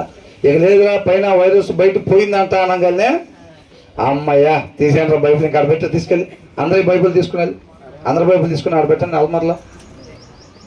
అంతేనా? అదేనా కోరుకుంటున్నాడు? న్యాయాధిపతుల్లో కూడా వీళ్ళని అక్కడికి పంపించేవాడు. ఎక్కడికి? క్వారంటైన్లోకి పంపించేవాడు. ఎక్కడ క్వారంటైన్ అంటే? శత్రువుల దగ్గరికి పంపిస్తే ఆ 14 రోజులు వీళ్ళు ఏం చేసేవాళ్ళు? కొంతమంది 8 సంవత్సరాలకి, కొంతమంది 18 సంవత్సరాలకి, కొంతమంది 25 సంవత్సరాలకి క్వారంటైన్లో పెట్టాల్సి వచ్చేది. పెట్టినప్పుడు వాళ్ళు ఏమైంది? ఇంకా మేము తెలుసుకున్నాం ప్రభా, ఇంకా నీ మాట ప్రకారంగా ఉంటాం, మాకు అర్థమైంది ఇక్కడికి ఎందుకు వచ్చాము, మేము బయట తిరగద్దంటే కూడా మేము తిరిగాము వచ్చింది, అందుకే ఇక్కడికి వచ్చాము మేము, ఇక మేము బయటకు పోం ప్రభా మేము ఇంకా ఉంటాం. ఎప్పుడైతే ఇంక నీకు ప్రాబ్లం ఉంది ఇక్కడికి వెళ్ళిపోవచ్చు నువ్వు ఇంటికన్నారో మళ్ళీ ఏమైంది? ఇంకేమున్నది మళ్ళీ అది. అర్థమవుతుందా? ఆయన నేర్పించిన దాన్ని ఇక విడిచిపెట్టకుండా దాని ప్రకారంగా ఎవరైతే మనం నడుచుకుంటామో వాళ్ళు రక్షింపబడతారనమాట. శ్రమ మనకంత మేలుకరం. శ్రమలు వస్తున్నాయా, ఇబ్బందులు వస్తున్నాయా, యేసుని నమ్ముకొని మొత్తం తీసేస్తాడంటే అది వాక్యానికి విరుద్ధం ఆ మాటలు. అర్థమవుతుందండి? ఇబ్బందులు వస్తున్నాయా, అవమానించబడుతున్నారా, శ్రమలు వస్తున్నాయా, రండి యేసు దగ్గరికి రండి. ఎమ్మటే మత్తయి సువార్త 11వ అధ్యాయం 28వ వచనం, ప్రయాసపడి సమస్త జనులు నా దగ్గరికి రండి మొత్తం తీసేస్తాం. మీకు అది తీసేస్తే మేము కాళ్ళు చేతులు పైకి లేపాం, పశువాతం వచ్చిన వాళ్ళ తాడు ముందు అట్లాగే ఉంటాం. ఆ శ్రమ తీసేస్తే ఏమైంది? మనల్ని రక్షించే తాడు మన ముందే ఉంటుంది, మనం కాళ్ళు తీసాడా పెడతాం, చేయి తీసి అక్కడ పెడతాం. మా అంతటికి మేము పెడతలేదని దేవుడు ఆయన కృపను బట్టి మాకు లిఫ్ట్ ఇచ్చాడు. కాళ్ళు ఆడ పెడతానికి, చెయ్యి ఆడ పెట్టడానికి, నడిపించడానికి పరిశుద్ధాత్మ సహాయం పెట్టినట్టుగా ఆ శ్రమ అనేది ఇచ్చాడు మాకు. నువ్వు వచ్చి ఇంకేముందో దాన్ని తీసేసావు అంతేనా కదా? శ్రమలు తీసేస్తాం రండి అనే వాళ్ళ దగ్గరికి పోయాం అనుకోండి, ఆయన నిజంగా శ్రమలు తీసేసాడు అనుకోండి, ఆయన చేతిలో ఏముండదు అనుకోండి, చెప్తున్నా, తీసేసాడు అనుకోండి, తాడు ముందే నిలబడతాం సెల్ఫీ దిగేవాళ్ళలాగా, ప్రయోజనం ఏమి? రేపు తీర్పు వచ్చినప్పుడు తాడు పక్కనే నుంచొని ఉంటే రక్షింపబడతామా? పైన ఉన్న వాళ్ళు రక్షింపబడతారు. అది చెప్తున్నాడు అనమాట. Before I was afflicted I went astray అని అంటున్నాడు. కాబట్టి శ్రమ కలుగుతుంది అని అంటే ఏంటి అర్థం? రైట్ వేలో వెళ్తున్నాము. అర్థమవుతుందండి? ఇద్దరి మధ్యలో ఘర్షణలు వస్తున్నాయి, భార్య భర్తల మధ్యలో, లేకపోతే పని దగ్గరకు పోయినప్పుడు మనకి శోధన ఎదురవుతుంది, లేకపోతే ఇలా ఉంది పరిస్థితి అంటే ఏంటి? శ్రమ. శ్రమ ఇది మొత్తం కూడా. అవునా? ఇళ్ళ పక్కన వాళ్ళతోటి కొంచెం ఇబ్బంది కలుగుతుంది, మన వాక్యానుసారంగా ఉంటున్నా సరే. ఏమన్నా శ్రమల్లో వేరే రకం కూడా ఉంటుంది. మన వాక్యానుసారంగా లేకుండా వచ్చేటప్పుడు శ్రమ అది వేరు. అవునా? మన వాక్యానుసారం ఉంటున్నప్పుడు అయినా శ్రమలు వస్తున్నాయి అని అంటే ఏంటి అర్థం? మన రైట్ వేలో వెళ్తున్నాము అని అర్థం. శ్రమలు ఏమీ రావట్లేదా జాగ్రత్త అని అంటాడు. ఇదేం వాక్యం బాబు ఇక్కడ చెబుతున్నారు ఇక్కడ? చాలామంది అనుకుంటారు నాకైతే మాత్రం ఏ ప్రాబ్లం రావట్లేదయ్యా, మా పిల్లలకి అనారోగ్యం రావట్లేదు, మాకు కూడా ఇబ్బంది ఏమి, ఇది చూడాలండి అందరూ, మాకు కూడా ఇబ్బంది ఏమి కలగట్లేదు అంటే మేము కరెక్ట్ వేలో వెళ్తున్నాం కాబట్టి దేవుడి యొక్క కాపుదల తోడు నాకు నా కుటుంబానికి సమృద్ధిగా ఉంది కాబట్టి మాకు ఇంత కూడా ప్రాబ్లం రావట్లేదు. మాకు ఇంటి పక్కన వాళ్ళకి ఇబ్బంది వస్తుంది, ఇంటి ముందు వాళ్ళకి వస్తుంది శ్రమ, ఇంటి వెనకాల వాళ్ళకి వస్తుంది శ్రమ, ఇంటి యువత వాళ్ళకి వస్తుంది శ్రమ, నాకు నా పిల్లలకి శ్రమ అనేది రావట్లేదు దేవా నీకే స్తోత్రం అంటే ఏంటి దాని అర్థం? అసలు మనం ఎక్కటం మొదలే కాలేదు. అంతేనా కదా? అమ్మయ్య మాకు శ్రమ రావట్లేదంటే మేము వాక్యానుసారం ఉంటున్నాం, మేము భక్తులం కాబట్టి మాకు శ్రమ రావట్లేదు. వాళ్ళకి శ్రమ వచ్చిందంటే వాళ్ళు భక్తులు కాదు, సరిగ్గా భక్తి చేయట్లే, వాళ్ళు వీళ్ళు సరిగ్గా భక్తి చేయట్లే, వాళ్ళు సరిగ్గా భక్తి చేయట్లేదు కాదు. అర్థమవుతుందండి? తర్వాత ఏమంటున్నాడు? Before I was afflicted I went ఆస్ట్రే but now I obey your word. విధేయత చూపించడానికి. ఇది చూసారండి, ఇప్పుడు మనం చాలా మంది మనలో ఉన్న లోపం ఏంటనుకున్నాం? ఏమండి వాక్యంలో అలా ఉంటుంది, అది మాకు కూడా తెలుసు, మేము ఫస్ట్ నుంచి క్రిస్టియన్సే, బాప్తీసం తీసుకొని కూడా 2 సంవత్సరాలు అవుతుంది. వాక్యంలో అలా ఉంటుంది, కానీ మేము అలా ఉండలేదు అనుకోండి, అది వేరే విషయం. అలా ఉంచటానికి అన్నమాట ఈ శ్రమ అనేది మనకి. వాక్యంలో అలా ఉంటుందండి, కానీ మేము మాత్రం ఇలా ఉండకుండా, ఇలా ఉండి నశించిపోకుండా వాక్యంలో ఎలాగుంటుందో నువ్వు నేను కూడా అలాగే ఉంచేది శ్రమ. అర్థమవుతుందండి? వాక్యంలో అలా ఉంటుందండి, మేము ఇలా ఉంటాం అనేది కాదనమాట. ఈ దినాల్లో చాలా మందికి అవసరమైంది అది. చాలా మంది నేటి క్రైస్తవుల్లో కొదువుగా ఉంది ఏంటి? శ్రమ. ఏం కొదువుగా ఉంది? శ్రమ. సంఘానికి ఏం కావాలి? శ్రమ. దాని కొరకు మనం ప్రార్థన చేయాలి. ఎందుకంట but now I obey your word అని అంటున్నాడు. అంటే ఒబే అంటే విధేయత. నువ్వు చెప్పింది నేను చెయ్యటం. ఆయన చెప్పింది చేసేటట్టుగా మనల్ని ఏది నడిపించిద్దంట? శ్రమ నడిపించిద్దంట మనల్ని. అర్థమవుతుందండి? ఎప్పుడైతే నాకు శ్రమ వచ్చిన, శ్రమ రాకముందు నేను తప్పిపోయానో, కానీ ఇప్పుడు నాకు శ్రమ వచ్చిన తర్వాత ఐ ఒబే యువర్ వర్డ్ అని అంటున్నారు. నీ మాటకు నేను విధేయతని చూపెడుతున్నాను. ఇప్పుడు తీసి కాళ్ళు అక్కడ పెడుతున్నాను అని అంటున్నారు. అర్థమవుతుందండి?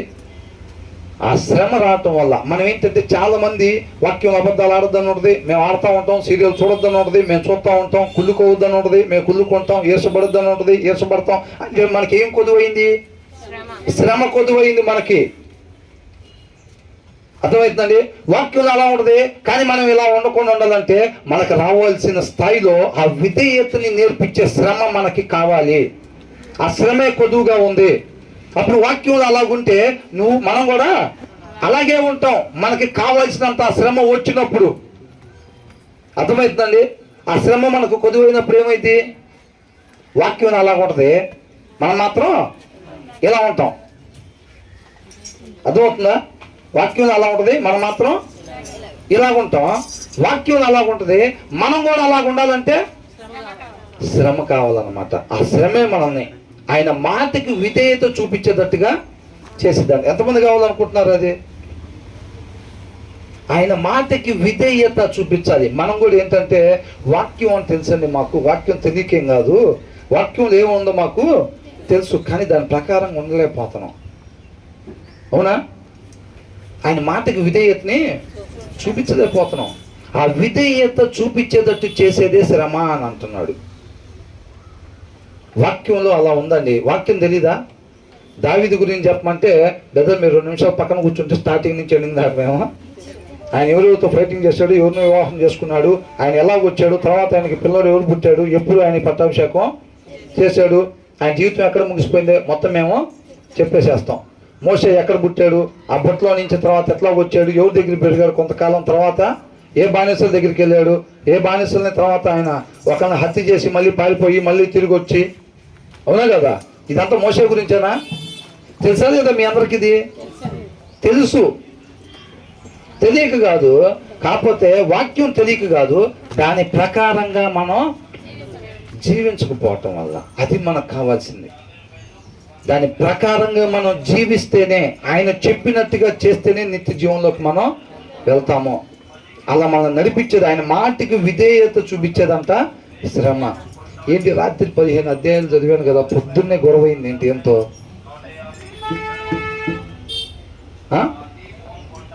రాత్రి నేను ఆ రకంగా ప్రార్థన చేసుకున్నా కదా, అరగంట 30 గంట సేపు నేను ప్రార్థన చేసుకున్నా కదా, అందరి గురించి ప్రార్థన చేశాను కదా, సెల్ఫిష్గా లేకుండా. ఏంటి పొద్దున్నే ఆఫీస్కి వచ్చేసరికి ఇలా ఉంది ఏంటి పరిస్థితి? ఆయన కృప చూపించాడు కాబట్టి ఆఫీస్లో పరిస్థితి అలాగా ఉంది. అవునా? ఆయన కృప చూపించాడు కాబట్టి రాత్రిపూట అంటే బ్రదర్ 14 భార్య భర్తలు ఇద్దరు తన్నుకుంటా ఉంటే మనం బాగున్నట్ట? ఆఫీస్లో 14 గొడవలు పడతా ఉంటే మనం బాగున్నట్ట బ్రదర్? అది కాదండి. ఆయన మాటకి విధేయతని చూపించేటట్టుగా చేసిద్ది అనమాట ఆ శ్రమ. అర్థమవుతుందండి? కాబట్టి నేను రాత్రి ప్రార్థన చేస్తే పొద్దున్నే అంత సాఫీగా ఉండాలి కదా, నాకు నేను అనుకునేటట్టు వాతావరణం ఉండాలి కదా ఆఫీస్లో, నేను అనుకునేటట్టుగా ఇంటి చుట్టూ వాతావరణం ఉండాలి కదా అని మనం అనుకోకూడదు. అట్లాగా అది ఆయన పొద్దున్నే ఆ ఏర్పాటు ఇంటి ముందు వాళ్ళతో, ఇంటి పక్కన వాళ్ళతో, లేకపోతే ఆఫీసులో, లేకపోతే భర్త దగ్గర ఆ శ్రమ మనకి రప్పించలేదు అనుకోండి, మనం ఏం చేసేవాళ్ళం? వాక్యం అలా ఉంటుందండి, కానీ మనం మాత్రం ఇలాగా వెళ్ళిపోతూ ఉండేవాళ్ళు. ఆ దినం అట్లా వెళ్ళిపోయేది అన్నమాట. ఆయన కృపను బట్టి, రాత్రి నువ్వు నేను చేసిన ప్రార్థన బట్టి, అవునా, నువ్వు నేను ఆయన పాదాల చెత్త గడిపిన సమయాన్ని బట్టి, 10 అధ్యాయాలు 15 అధ్యాయాలు చదివిన దాన్ని బట్టి పొద్దున్నే ఆ శ్రమ మనకి రెడీ చేశాడు ఆయన కృపను బట్టి. అర్థమవుతుందండి? అప్పుడు ఏం చేస్తాం? వాక్యం అలా ఉంటుందండి, మేము కూడా అలాగే ఉంటాం అని ఉంటుంది. తర్వాత ఏమంటుంది? You are good and what you do is good అని అంటున్నారు. దేవుడు ఎలా అంటాడు అంటే ఎవరితో మాట్లాడుతున్నాడు? కీర్తనకారుడు ఎవరితో మాట్లాడుతున్నాడు అండి? కీర్తనకారుడు ఎవరితో మాట్లాడుతున్నాడు? యు ఆర్ గుడ్ అంటున్నాడు. అంటే మననేనా?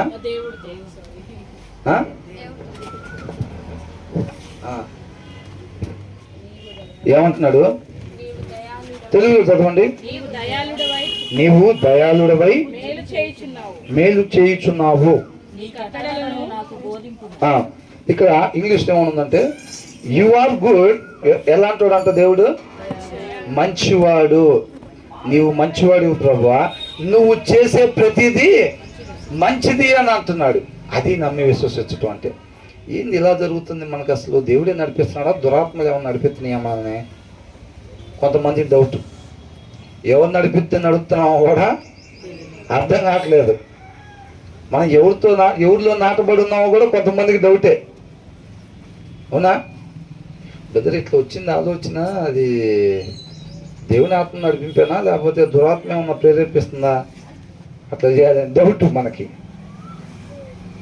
సరైన సహవాసం లేకపోతే, ఆయనతో కావాల్సినంత సమయం ఆయనతో స్పెండ్ చేయకపోతే మనల్ని ఎవరు నడిపిస్తున్నారు అనే డౌట్ మనకు ఉండిద్ది. ఈ ఆలోచన దురాత్మ దగ్గర నుంచి వచ్చిందా, దేవుని ఆత్మ దగ్గర నుంచి వచ్చిందా? పరిశుద్ధాత్మ నడిపింపు ద్వారా ఈ ఆలోచన వచ్చిందా నాకు, లేకపోతే దురాత్మ నుంచి వచ్చిందా ఈ ఆలోచన అనేది ఎలా తెలిసింది మనకి? నీకు ఒక ఆలోచన వచ్చిందండి, అవునా? అది మనకి పరిశుద్ధాత్మ దేవుడు ప్రేరేపిస్తున్నాడు అంటేనే కదా మనం చేయాల్సింది, అవునా? దురాత్మ ప్రేరేపిస్తున్నాడు అనుకోండి, దురాత్మ ప్రేరేపిస్తాడా? మాకు తెలియదండి అసలు. దురాత్మ బ్యాచ్ కాదు మేము. ఆయన ఎవరో మాకు తెలియదు. మా ఊర్లో ఆయన ఉన్నాడు. అసలు మేము ఏసఐ పిల్లలం. మాకు తెలిసింది ఏసఐ ఒక్కడే తప్ప మాకు వీళ్ళెవరో మాకు తెలియదండి, అవునా? సౌలు ప్రవచించాడా లేదా? దురాత్మ ఆయన దగ్గరికి వచ్చినప్పుడు ఏం చేశాడంట? ప్రవచించాడు, అవునా? కాబట్టి ఇక్కడ దేవుడిని ఏమంటున్నాడు? దేవుడు ఎలాంటి వాడు అంట? You are good and what you do is good అని అంటున్నాడు. మనం అలాంటి సాక్ష్యం కలిగి ఉన్నామా? మనం ఎవరిని పోలి జీవించాలి? మనం దేవుణ్ణి పోలి జీవించాలని అంటే మనం ఎలాంటి సాక్ష్యం కలిగి ఉండాలి? మనం చూసి ఇతరులు ఏమనాలి? తను మంచోడు, ఆ అక్క మంచిది, ఆ అక్క ఏది చేసిద్దో అది మంచిదే, చెడు అక్క చేయదు, ఆ అన్న అసలు చెడు చేయడు, ఆ అన్న మంచోడు, ఆ అన్న ఏది చేసినా సరే మంచే చేస్తాడు. ఆయన పోలి జీవించటం అంటే అది మన గురించి మనం చెప్పుకోవటం కాదు, అవునండి? ఆ సాక్ష్యం కలిగి ఉండాలి. ఆ సాక్ష్యం ఎవరిని మహింపరిచిద్ది? దేవుడి నామాన్ని మహింపరిచిద్ది. చక్కటి సువాసనలాగా ఆ సాక్ష్యం దేవుడిని మహింపరిచిద్ది అనమాట. అర్థమవుతుందండి? ఆయన అంటున్నాడు, దేవుణ్ణి ఏమంటున్నాడు? ఆ బావిలో ఉన్నవాడు తాడేసినప్పుడు ఆ తాడు మీద తాడేసిన ఆయన పట్ల ఆ ఉండాల్సిన అభిప్రాయం అదనమాట. తాడేసేళ్ళే కానీ ఈయన మనం సేఫ్ ప్లేస్కి తీసుకెళ్తాడా? లేకపోతే ఐజాక్ చేసినట్టుగా అందరం తాడు పట్టుకుని ఎక్కేటప్పుడు ఆ తాడి తీసుకుని వెళ్ళి నరకంలోకి విసురుతాడా? ఇప్పుడు డౌట్ ఉందనుకోండి ఎక్కేవాడికి, అసలు మనం ఏమన్నా నమ్మి ఎక్కుతున్నాం, ఆయన చెప్పాడు కరెక్టే. ఈ లోకస్లు ఏం చెప్తారు?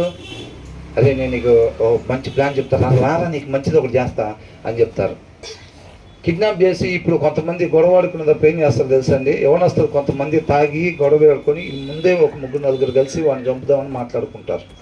వాడు ఏం చేస్తారు? అరే సీసాలు తీసుకొచ్చాం రారా, తాగుదాం, ఫుల్గా ఎంజాయ్ చేద్దాం, పార్టీ ఏర్పాటు చేసాంరా, ప్లేస్ పాలన దగ్గర ఏర్పాటు చేసాం, అక్కడైతే ఊరు ఫుల్గా ఎంజాయ్ చేయొచ్చు అని అంటారు. ఇలా ఆల్రెడీ 3-4 మాట్లాడుకునే ఉంటారు, అవునా?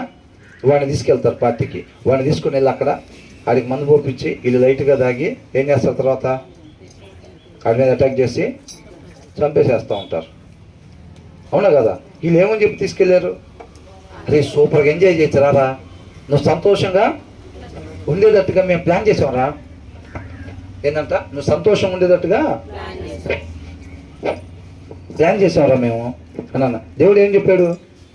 మీరు పోగొట్టుకున్న స్థితి నేను మీకు ఇస్తాను అని అన్నాడు, మీకు మేలు చేస్తాను అని అన్నాడు. అది ఈయన మాట నమ్మి మనం తాడు పట్టుకుని ఎక్కుతున్నాం, తండ్రి దగ్గరికే తీసుకెళ్తాడు అంటావా? అవునా కదా? అలాంటి డౌట్లు ఉంటాయా? సందేహించకుండా విశ్వసించాలంటున్నాడు దావీదు. ఏమంటున్నాడు? సందేహమే లేదు. పిలిచినవాడు నమ్మదగిన వాడు, వాగ్దానం ఇచ్చిన వాడు కూడా నమ్మదగిన వాడు. అంతే, 1% కూడా డౌట్ పడటానికి లేదు. అప్పుడే మనం కార్యాలు చూస్తాం అంటున్నాడు. అర్థమవుతుందండి? అప్పుడే మనం కార్యాలు చూస్తాం. కాబట్టి ఏమంటున్నాడు? You are good and what you do is good, teach me your decrees. ప్రభువా, నువ్వు మంచివాడివి నాయన, నువ్వు ఏదైనా సరే మాకు మంచే. ఇది చూడాలండి. కూర్చో. ప్రభువా, నువ్వు మంచివాడివి నాయన, నువ్వు ఏదైనా సరే మాకు మంచే చేస్తావు, మమ్మల్ని ఏం చేయమంటావో చెప్పి ఇప్పుడు అంటున్నాడు. అర్థమవుతుందండి? నువ్వేదైనా సరే మాకు మంచే చేస్తావు, మమ్మల్ని ఇప్పుడు కాలు ఎక్కడ పెట్టమంటావు, చెయ్యి ఎక్కడ పెట్టమంటావు ప్రభువా, తర్వాత ఈ చెయ్యి తీసి ఎక్కడ పెట్టమంటావు అది చెప్పని అంటున్నాడు. టీచ్ మీ యువర్ డిక్రీస్ అని అంటే నీ శాసనాలు, నీ ఆజ్ఞలు, నీ వాక్యం మాకు చెప్పు ప్రభువా అని అంటున్నాడు. అప్పట్లో ఉందా? అప్పట్లో న్యూ టెస్ట్మెంట్, ఓల్డ్ టెస్ట్మెంట్లు ఉన్నాయా? ఇది ఎప్పుడు రాశారు? ఇది ఎజ్రా టైంలో అక్కడికి బానిసలుగా, బబులోనికి బానిసలుగా తీసుకుని వెళ్ళిపోయిన తర్వాత, అక్కడి నుంచి తీసుకొచ్చిన తర్వాత రాయబడిన కీర్తన ఇది. అప్పటికి న్యూ టెస్ట్మెంట్లు ఇవన్నీ ఉన్నాయా? అవన్నీ ఏం లేవు. కాబట్టి వాళ్ళు ప్రాధేయపడుతున్నారు దేవుడి దగ్గర. ప్రభువా, నువ్వు మంచివాడివి, నువ్వు ఏదైనా మంచి చేస్తావు, నువ్వు ప్రభువా చెప్పు ఇప్పుడు కాలు ఎక్కడ పెట్టమంటావు, ఎలా ఎక్కమంటావు చెప్పు ప్రభువా, నిన్ను నమ్మా, నేను సందేహించకుండా నేను నిన్ను నమ్మా, నేను రక్షిస్తానని చెప్పి నువ్వు తాడేసావు కదా, నేను నమ్మి నేను ఆ తాడు దగ్గరికి వచ్చి తాడు పట్టుకున్నా ప్రభువా, ఇప్పుడు ఎలా ఎక్కమంటావు చెప్పు అని అడుగుతున్నాడు. ఆయనకు కావాల్సింది అది. అవునా? ఆయన మోకరించి ఏమంటున్నాడు? ప్రభువా చెప్పు, నిన్ను సందేహించకుండా నమ్ముతున్నాను, నన్ను ఏం చేయమంటావో చెప్పు ఇప్పుడు అని అంటున్నాడు. అప్పుడు ఏమంటున్నాడు? ఆ కాలు తీసి అక్కడ పెట్టు అంటే అబద్ధాలు ఆడబాకు అంటున్నాడు. చచ్చింది గుర్ర, ఇప్పుడు దాకా అంతా బాగానే ఉంది. అవునా? అబద్ధాలు ఆడబాకు అని అంటున్నాడు. అప్పుడు ఏం చేయాలి మనం? ఓకే ప్రభువా అని చెప్తే ఆయన మనం సందేహించకుండా, అబ్రహాము నమ్మకం మనం నమ్మితే ఏం చేయాలి? అబద్ధాలు ఆడకూడదంతే. అవునా?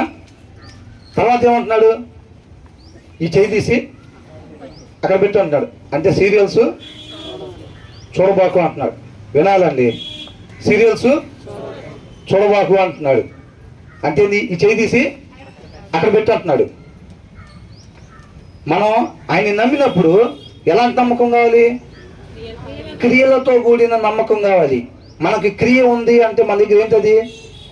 అబద్ధాలు, మనం సీరియల్స్ చూడకుండా ఉండాలి అంతే. అర్థమవుతుందా? ఆ దేవుడు ఏం చెబుతున్నాడు అంటే ఫస్ట్ ఒక కాలు ఆడ పెట్టమంటున్నాడు, తర్వాత చెయ్యాలి పెట్టమంటున్నాడండి. అది దేవుడి మాట, వాక్యంలో అలా ఉంటుంది. కానీ మేము అబద్ధాలు ఆడతాం, సీరియల్స్ చూస్తాం. అంటే దేవుడు ఒక కాలు ఆడబెట్టి ఒక చెయ్యి అక్కడ, ఒక చేత్తో దాన్ని పట్టుకోమని చెప్తున్నాడండి. ఆయన రక్షకుడే, ఆయన రక్షిస్తాడు. అక్కడ కాలు పెట్టి అక్కడ చేయి పెట్టి, ఏంటి అక్కడ కాలు పెట్టి అక్కడ చేయి పెట్టి అక్కడ చేయి పెట్టి ఆయన చెప్పినట్టుగా చేస్తే పైకి వెళ్తాం. మాకు కూడా తెలుసు ఆ విషయం. వాక్యం ఎక్కడికి నడిపించింది? నిత్య జీవానికి నడిపించింది. అక్కడ ఆయన చెప్పినట్టుగా అక్కడ కాలు పెట్టి అక్కడ చెయ్యేసి వెళ్తే పైకి వెళ్తాం. మాకు కూడా తెలుసు. కానీ మేము మాత్రం కాలు అక్కడ పెట్టాం. అబద్ధాలు మానుకోం. ఆ చేయి తీసి అక్కడ పెట్టాం. ఎందుకనండి? కాలు అక్కడ పెడితే ఏమైంది? అబద్ధాలు మానుకుంటే ఏమైంది? అబద్ధాలు మానుకుంటే, ఆ చేయి తీసి ఆడ పెడితే, సీరియల్ మానుకుంటే ఆ దారి నిత్య జీవానికి తీసుకెళ్ళిద్దని మాకు తెలుసు. అది దేవుడు మాటని తెలుసు. మాకు తెలియక కాదు మేము పెట్టంది కాలు అక్కడ. ప్రతిదీ చూడండి వింత గిట్టు తప్ప. అవునా?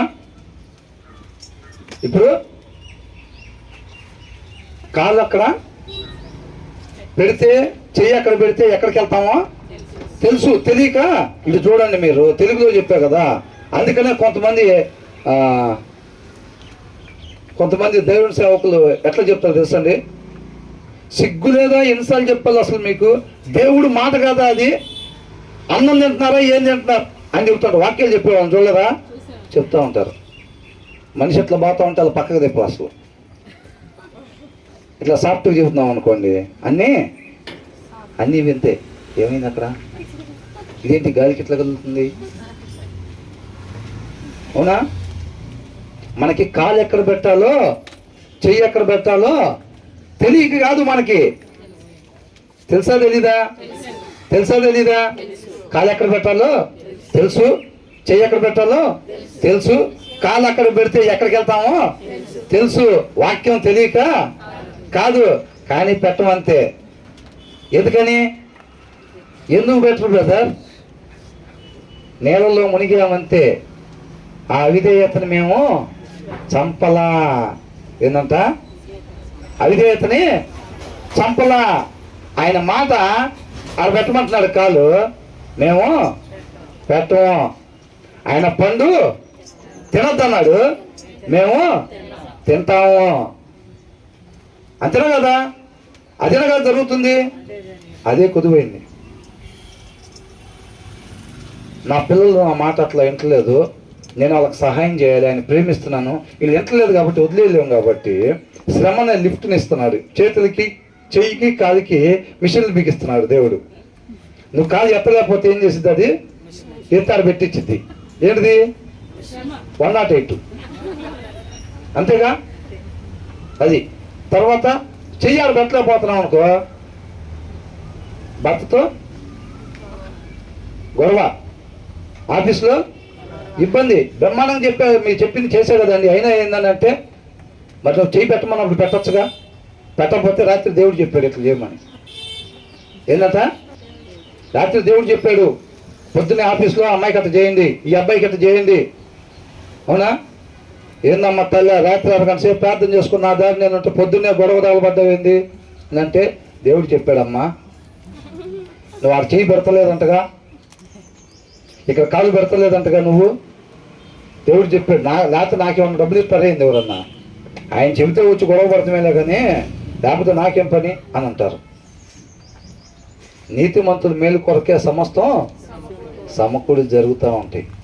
రాత్రి ప్రార్థన సరిగ్గా చేయలేదు అనుకుంటా అసలు నేను. ఏనంట? రాత్రి ప్రార్థన బాగా చేస్తుంటే వాళ్ళు అరిసెలు కజ్జికాయలు తీసుకునే వాళ్ళే కానీ ఆ రోకల బండ తీసుకుని వచ్చింది ఏందమ్మా?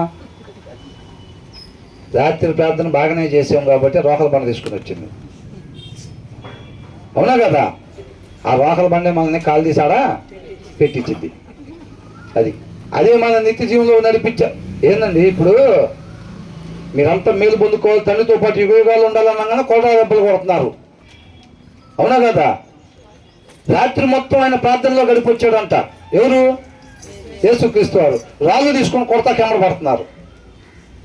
రాత్రి మొత్తం ఆ కొండకెళ్ళి తండ్రి దగ్గర సమయాన్ని గడిపి ప్రార్థన చేసుకొని ఆయన డైరెక్ట్గా వచ్చి స్వస్థతలు అందరికీ సువార్తని, రక్షించే సువార్తని చెప్పడానికి వస్తే వీళ్ళు ఏం చేస్తున్నారు?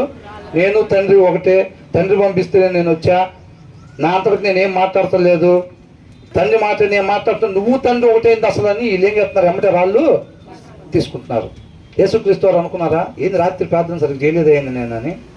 తండ్రికి ప్రార్థన సరిగ్గా చేయలేదయ్యింది, మరి ఏంది రాళ్ళు తీసుకుని ఎమ్మడి పడుతున్నారు? కొడ దెబ్బలు కొడుతున్నారు ఏంది? అంటే దేవుడి స్వరం కాదా ఈయన? నేను రాత్రి అట్లా ఎవరు పడ్డారా? కాదు. అర్థమవుతుందండి? అదే అంటున్నాడు ఇక్కడ. ఉన్నాడు, you are good and what you do is good, teach me your decrease.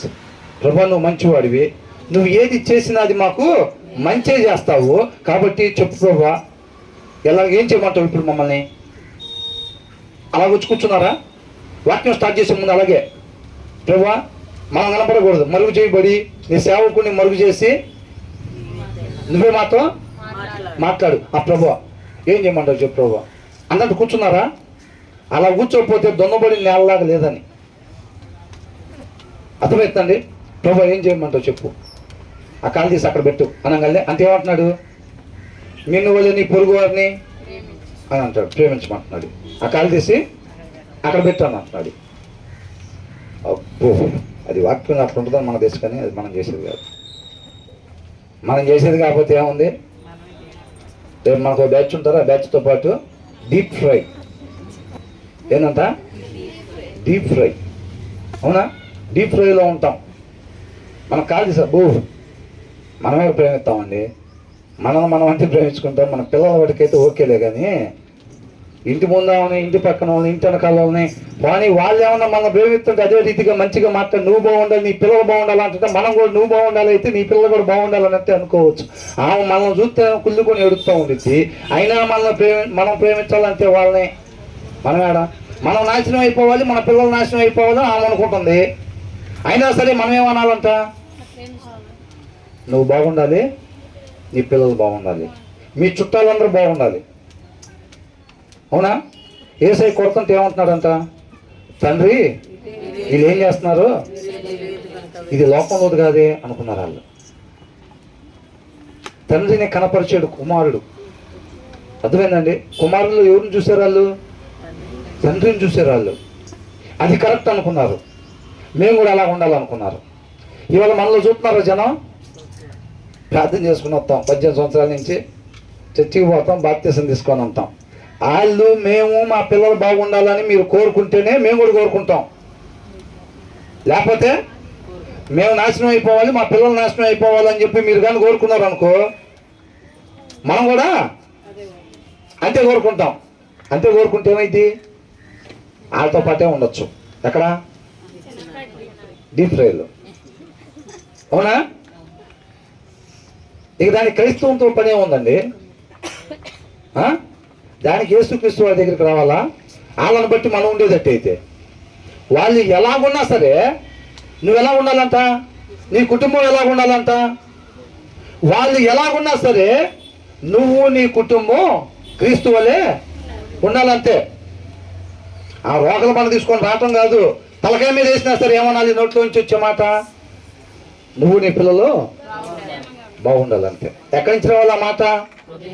నోటి దగ్గర నుంచి కాదు, ఆ బాణం వెనక్కలాగి పంపించాలి. వెనకలాగటం అంటే ఎక్కడ దాకా? హృదయం దాకా. హృదయంలో నుంచి తండ్రి వీళ్ళు ఏం చేస్తున్నారు ఇలా తెలియదు, తండ్రి వీళ్ళు ఏం చేస్తున్నారు ఇలా తెలియదు, ఇలా క్షమించాడు ఎక్కడి నుంచి అన్నాడు? ఉట్టి నోటి దగ్గర నుంచి అన్నాడా? హృదయపూర్వకంగా అన్నాడు అన్నమాట. అర్థమవుతుందండి? ఎప్పుడు అనాలంట మాట? తలకాయ పగిలి రక్తం ఇటు నుంచి కారుతుంటే ఏమనాలంట? నువ్వు, నీ పిల్లలు, నీ రక్త సంబంధికులు అందరూ బాగుండాలి. అర్థమవుతుందండి? ఇది లోకంలోది కాదే అనుకుంటారు. అవకాశాన్ని వదిలిపెట్టుకోకూడదు ఎప్పుడైనా. చేశారు ప్రార్థన ఇండియా పాకిస్తాన్ గురించి, సంపాదించుకున్నారు ఆస్తి. అవకాశాన్ని ఉపయోగించి ఆస్తి సంపాదించుకోవాలండి. బైబిల్లో ఉందా లేదా ఆస్తి సంపాదించుకోమని? ఎక్కడ ఆస్తి? అక్కడ ఆస్తి. అవకాశం. వీళ్ళిద్దరికి యుద్ధం వచ్చింది. నువ్వు నేను ఎప్పుడైతే మోకరించి ప్రార్థన చేస్తాం, మన ఇంట్లో పరిస్థితులు అలా ఉంటే ఎలా అయితే ప్రార్థన చేస్తాం అలా ప్రార్థన చేస్తే, అవునా, ఆస్తిని మనం సంపాదించుకున్నట్టే. సమాధానం పడిందా లేదా? సమాధానం పరిచాడు దేవుడు. అర్థమవుతుందండి? యుద్ధం ఆగిపోయింది. యుద్ధం ఆగిపోయింది. ఆ అవకాశాన్ని మనం ఉపయోగించుకున్నామా లేదా? చక్కగా కొంత డబ్బులు జాగ్రత్త చేసుకున్నాం. ఏ పరిస్థితిని కూడా విడిచిపెట్టకూడదు అంతే. అర్థమవుతుందండి? కాకపోతే చెప్పినంత తేలిక బ్రదర్ చెప్తుంటే బాగానే ఉంది, నిజంగా రోకలు పడ తీసుకుని వస్తుంటే మన పరిస్థితి అప్పుడు మనం కూడా పక్కన ఉన్నది అందుకొని ఏం చేస్తారంట, పక్కన ఉన్నది అందుకుంటారంట. ఎందుకని? బలం సరిపోలా.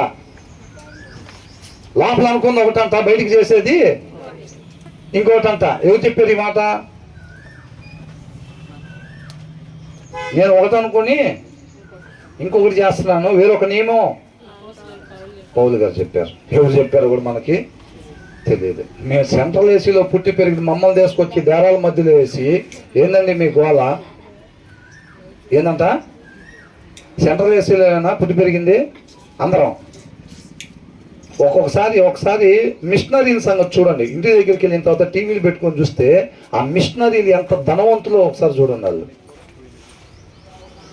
వాళ్ళు ఎలాగ అవమానాలు పడ్డారు, ఎలాంటి రిమోట్ ఏరియాలకి సరైన సౌకర్యాలు లేకుండా నీళ్ళ బిందు కోసం ఎంత దూరం పోవాల్సిన ప్రదేశాలకి పరిశుద్ధాత్మని ప్రేరేపణ బట్టి వాళ్ళు వెళ్ళి అక్కడ చనిపోయేంత వరకు కూడా పరిచర్యని చేశారు. అలాంటి సిటీలో, అలాంటి ఇళ్లలో, అలాంటి సౌకర్యాల మధ్యలో పెరిగిన వాళ్ళు. అవునా? వాస్తవానికి మనం ఉండేది కూడా ఇంచుమించుకి ఇలాంటి వాతావరణాల్లోనే ఉంటాం. అంత గొప్పగా మనం అనుకునేటట్టుగా సాయంత్రం పూట టీ 5వ ఫ్లోర్లోనూ మధ్యాహ్నం భోజనం 6వ ఫ్లోర్లో చేసేవాళ్ళు ఎవరు ఉన్నారా మన దగ్గర? ఎవరు లేరు, అవునా కదా? కాబట్టి మనకు అట్లా అంటున్నాడు. ఇక్కడ ఏంటంటే అండి, ఇది సత్యం, ఈయన నమ్మదగిన వాడు అన్నది మనం ఇక్కడ తెలియపరుస్తున్నారు అంతే, దేవుడి కృపను బట్టి. తర్వాత ఆయన ఏమేమి చెప్తున్నాడు అనేది మనం ఇంటికి వెళ్ళి చదువుకోవాలి. అర్థమవుతుందండి?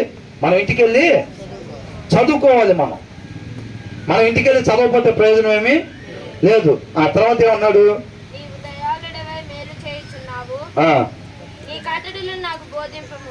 ప్రభా, నువ్వు మంచివాడివి, నువ్వు ఏం చేసినా మంచిగా చేస్తావు, ప్రభా నన్ను ఏం చేయమంటావు చెప్పు ఇప్పుడు అని అలా దప్పికున్న వారిలాగా ఉండాలన్నమాట. ఆయన ఏది చెప్తే దాని ప్రకారంగా చెయ్యాలి. ప్రభా నువ్వు మంచి మాటలు చెప్పావు, ఆయన నీ మాటలే నేను నమ్ముతున్నా, కానీ నేను మాత్రం చేయలేను అంటే ప్రయోజనం ఏమి ఉండదు. తర్వాత ఏమంటున్నాడు? గర్విష్ఠులు ఏం చేస్తారంట? లోకస్తులు బయలుదేరారు వీళ్ళు. ఏంటంట? బయలుదేరారు వీళ్ళు బైబిల్ పట్టుకొని ఆదివారం పూట అని అనుకుంటే ఎర్రోళ్ళలాగా చూస్తారు మనల్ని. ఎట్లా చూస్తారు? పిచ్చోళ్ళలాగా, ఎర్రోళ్ళలాగా అసత్యాన్ని పట్టుకొని మనం ఏదో ఎమ్మడపడుతున్నాం, రేపు మనకంతా ఉండిద్ది అని వాళ్ళు అనుకుంటూ ఉంటారు.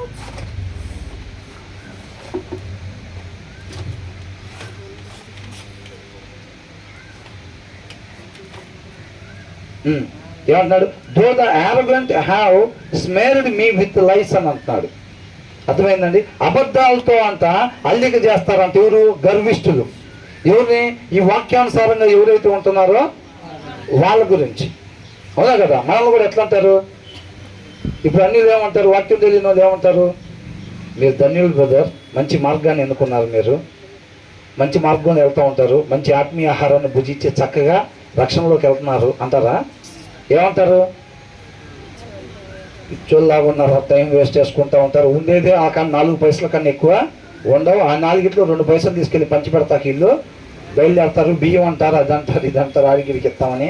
పిచ్చోళ్ళ రైళ్ళు, జ్ఞానం లేని వాళ్ళ రైళ్ళు, గొర్రెల రైళ్ళు అంటారా లేదా? తెలియలేదురా వీళ్ళకి, దాచుకోవటం తెలియదురా వీళ్ళకి అని అనుకుంటారు. అవునా కదా? కాకపోతే ఏది సత్యం? కాబట్టి ఏమంటున్నాడు? గర్విష్ఠులు నా మీద అబద్ధములు కల్పించుదురు, అయితే పూర్ణ హృదయముతో నేను నీ ఉపదేశములను అనుసరింతును. ఎట్లా ఉంటాడంట? వాళ్ళు అలా అంటున్నా సరే మనం ఏం చేయాలి? వాళ్ళు ఏమన్నా అనుకుంటున్నారు మనం శుక్రవారం ఎట్లా వెళ్తుంటే, ఆదివారం ఎట్లా వెళ్తుంటే, అవునా? లేదా మీరు చెబుతున్నారు ఇక్కడ సత్యం కొరకు మనం తన్నులు తినాల్సి వస్తే తినాలి తప్ప తిరిగి మనం తినడానికి వీల్లేదు అంటున్నారు. అట్లా సొసైటీలో నిలబడుతుంటే ఎవరో వీడు పిచ్చోడు ఆ రకంగా తంతుంటే వాళ్ళు అట్టగా నిలబడ్డాడు, ఆ రకంగా అరుతుంటే నోరేసుకొని నోరేమైపోయింది, పడిపోయిందో ఏంది అని అంటున్నారు బ్రదర్. ఏంటంట? మీరు అంటున్నారు ఆమె వచ్చి నా మీద గొడవడినా సరే, అకారణంగా కారణం లేకుండా ఆమె వచ్చి నా మీద గొడవడినా సరే మనం మాత్రం అది మేలు కోరుకోవాలని అంటున్నారు.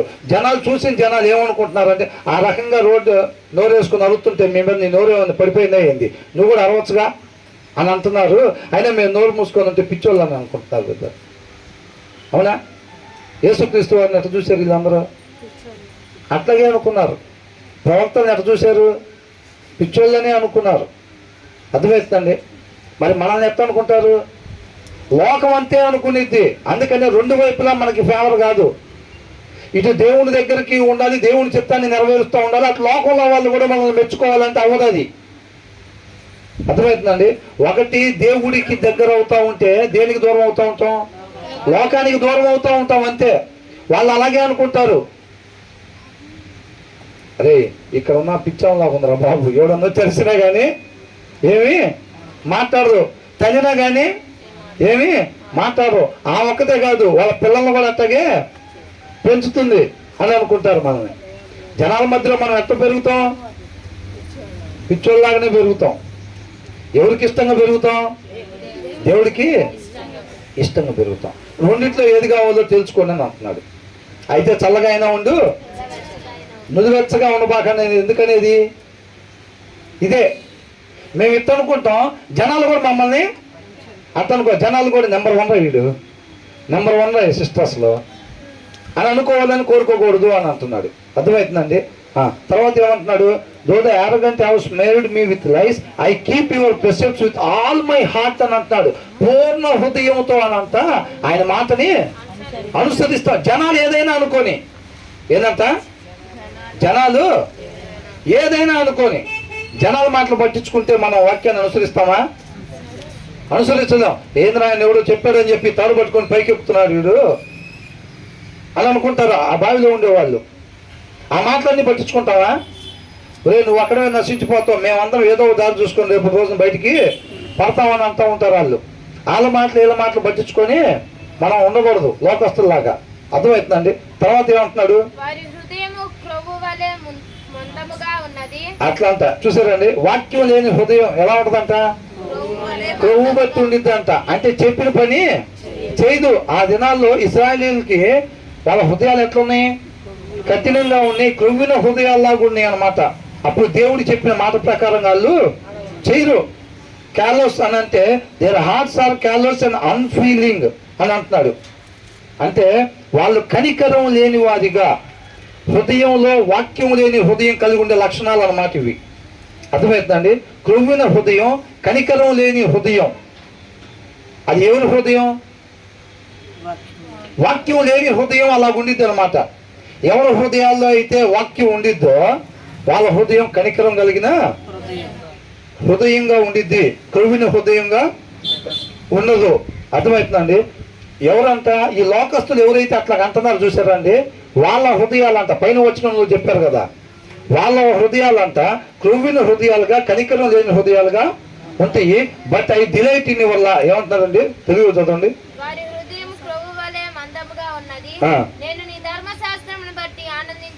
మనం ఎక్కడ ఆనందించాలంట? ఆయన మాటను బట్టి మనం ఆనందించేవారుగా ఉండాలి. మన ఆనందం ఎక్కడ ఉండాలి?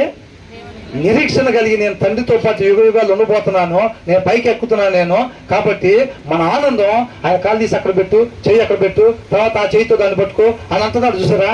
ఆయన మాటలోని ఆనందం, అక్కడే రక్షణ, అదే మనల్ని పైకి తీసుకెళ్లేది. అర్థమవుతుందండి. జనాల మాటలు కాదు మనం పట్టించుకోవాల్సింది. ఎవరి మాట పట్టించుకోవాలి?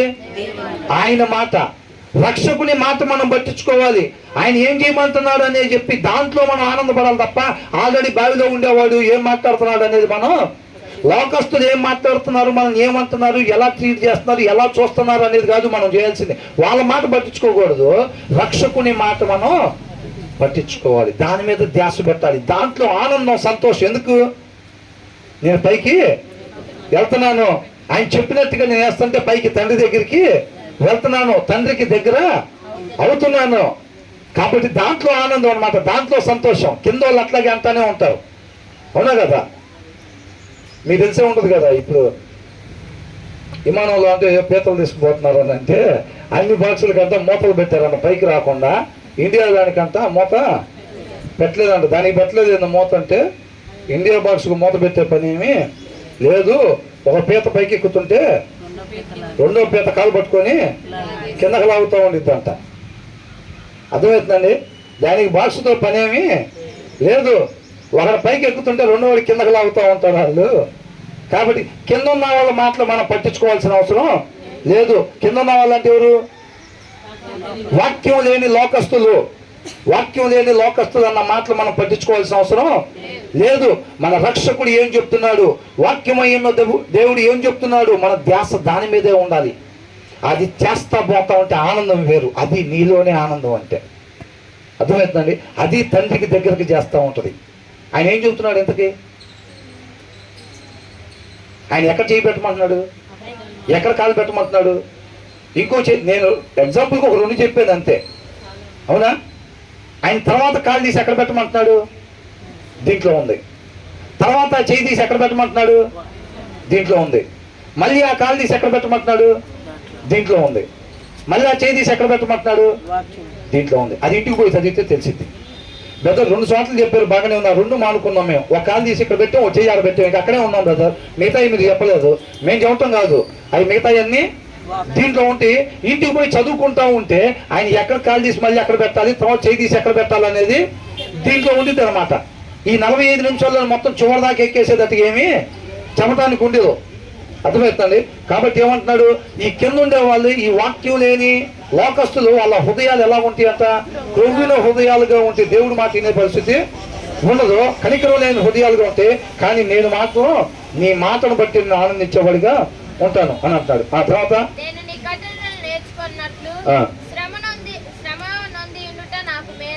It was good to me to be afflicted అని అంటాడు. ఒక్కసారి చూడండి, ఇది చాలా అద్భుతమైన మాట.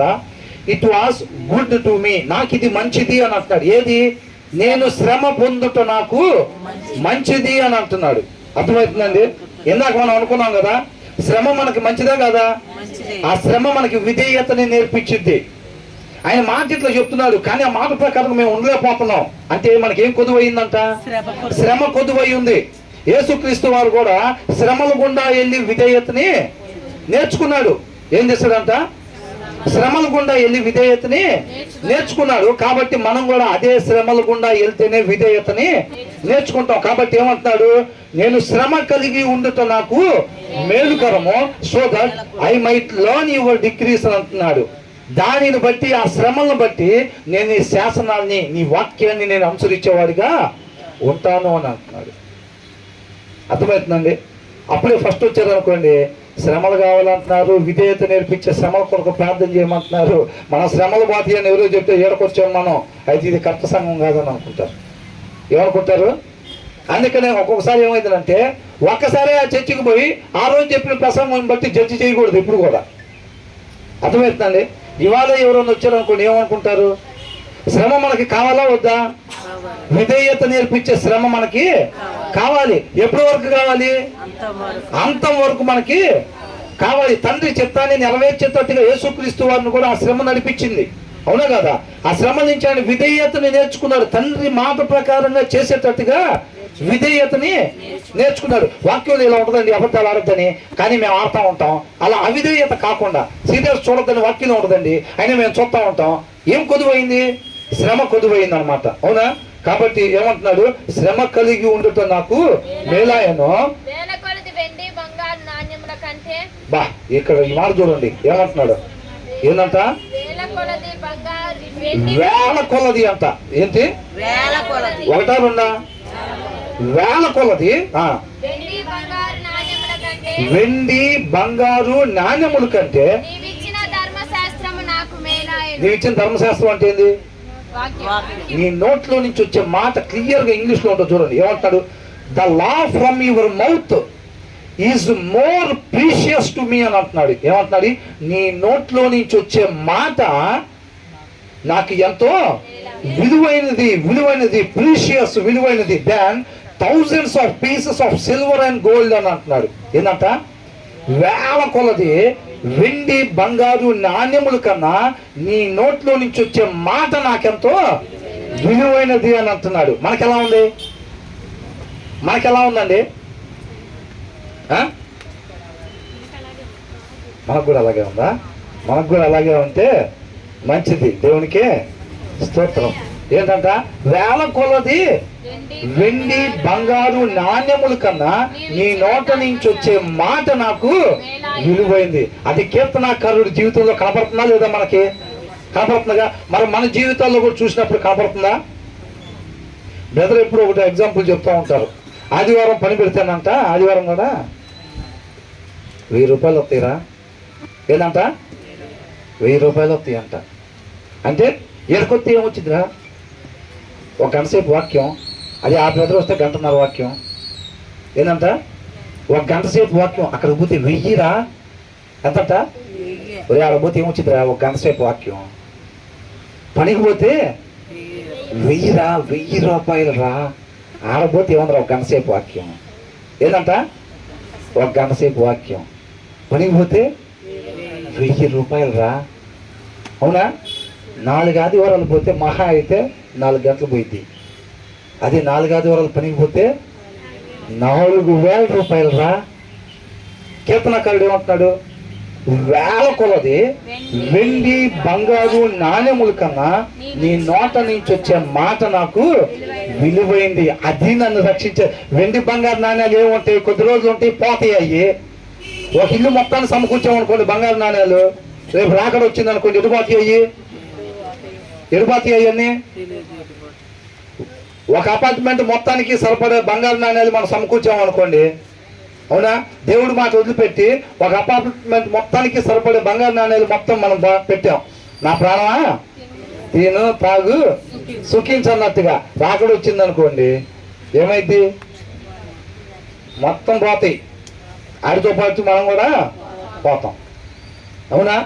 కాబట్టి వేల కొలది వెండి బంగారు, అంటే ఆ రెండింటిని మెన్షన్ చేశారులే కానీ ఆరోగ్యం కన్నా, పేరు కన్నా, పిల్లల ఆనందమో లేకపోతే భార్య భర్తల ఆనందమో లేకపోతే వీటికన్నా కానీ వేల కొలది వెండి బంగారు నాణ్యముల కన్నా నీ నోట నుంచి వచ్చే మాట నాకు విలువైంది, అది నన్ను తండ్రితో పాటు సమాధాన పరిచేది అని అంటున్నాడు కీర్తనకారుడు. మనకెందుకు చెబుతున్నారు ఎంతకిది?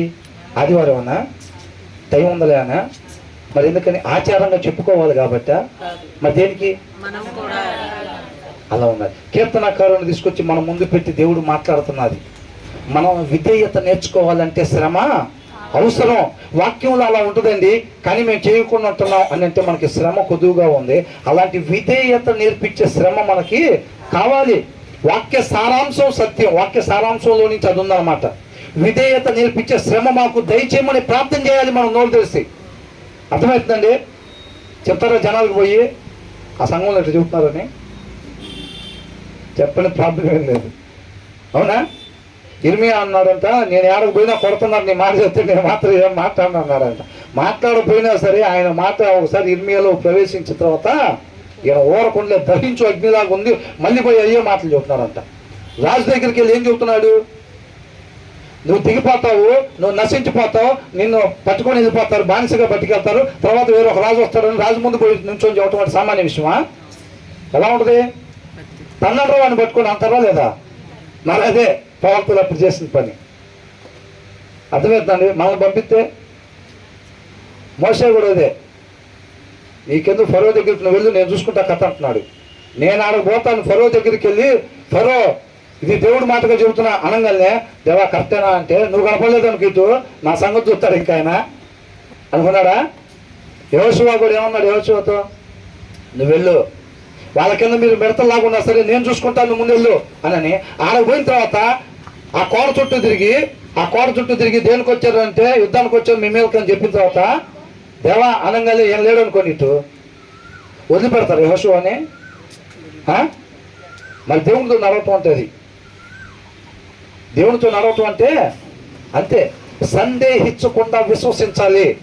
ముందు పరిస్థితిని కాదు చూడాల్సింది, అవునా. అబ్రహాం రమ్మనంగానే సూట్కేసు తీసుకొని ఎక్కడికి వెళ్తున్నామని అడిగితే ఏం చెప్పాడు? ఎక్కడికి వెళ్తున్నానని తెలియదు కానీ ఆయన రమ్మన్నాడు, వెళ్తున్నాను అంతే. అది నమ్మటం అంటే, విశ్వసించటం అంటే అది.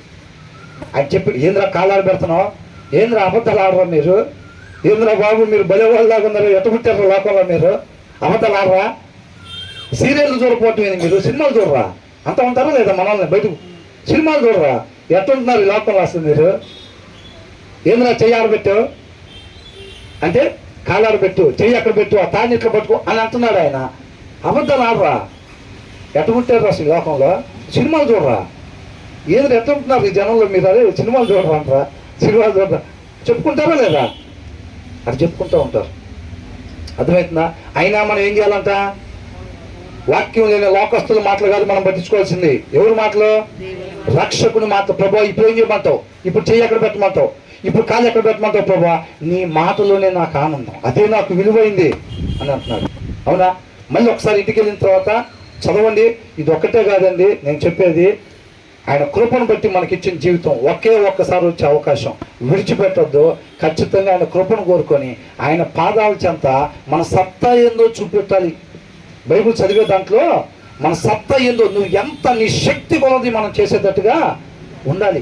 నువ్వు ఎంత ఆశపడి ఉంటే అంతగా తృప్తిపరుస్తాడు ఆయన. అర్థమవుతుందండి?